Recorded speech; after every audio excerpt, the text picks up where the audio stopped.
ब्रह्मा, विष्णु और महेश को सृष्टि का निर्माता, पालनकर्ता और संहारक माना जाता है। लेकिन आपके मन में ये सवाल कई बार आता होगा कि पूरी दुनिया में सभी देवी देवताओं की पूजा होती है, सभी भगवान की मंदिर भी होती है, लेकिन ब्रह्मा जी की ना ही पूजा होती है और ना ही उनकी कोई मंदिर है। आखिर ब्रह्मा जी की पूजा क्यों नहीं होती है? तो आपको बता दें कि सभी देवी देवताओं की पूजा होती है, लेकिन ब्रह्मा की पूजा कभी नहीं की जाती और उनका केवल एक ही मंदिर है जो कि पुष्कर में है। पुराणों के अनुसार एक बार ब्रह्मा जी हाथ में कमल का फूल लिए अपने वाहन हंस पर सवार होकर अग्नि यज्ञ के लिए उचित स्थान की तलाश कर रहे थे। तभी एक जगह पर उनके हाथ से कमल का फूल गिर गया। फूल धरती पर गिरते ही धरती पर एक झरना बन गया और उस झरने से 3 सरोवर बन गए।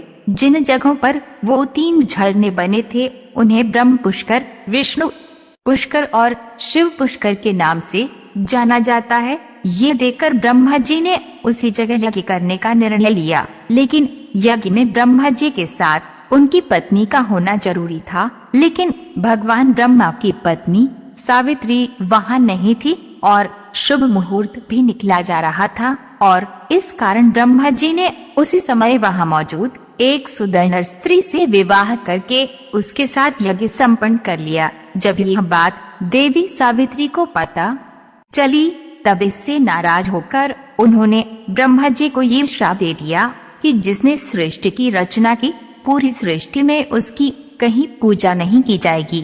पुष्कर को छोड़कर पूरे विश्व में भगवान ब्रह्मा का कहीं भी मंदिर नहीं होगा। इसी श्राप की वजह से ब्रह्मा जी का एकमात्र मंदिर पुष्कर में है। हालांकि ब्रह्मा जी पुष्कर के इस स्थान पर 10,000 सालों तक रहे थे। इस दौरान उन्होंने सृष्टि की रचना की। पुराणों के अनुसार देवी सावित्री का गुस्सा कम होने के बाद सावित्री पुष्कर के पास मौजूद पहाड़ियों पर जाकर तपस्या करने चली गई थी। मान्यताओं के अनुसार सावित्री देवी मंदिर में रहकर भक्तों का कल्याण करती हैं। अब आपको पता चल गया होगा कि आखिर ब्रह्मा जी की पूजा क्यों नहीं होती है।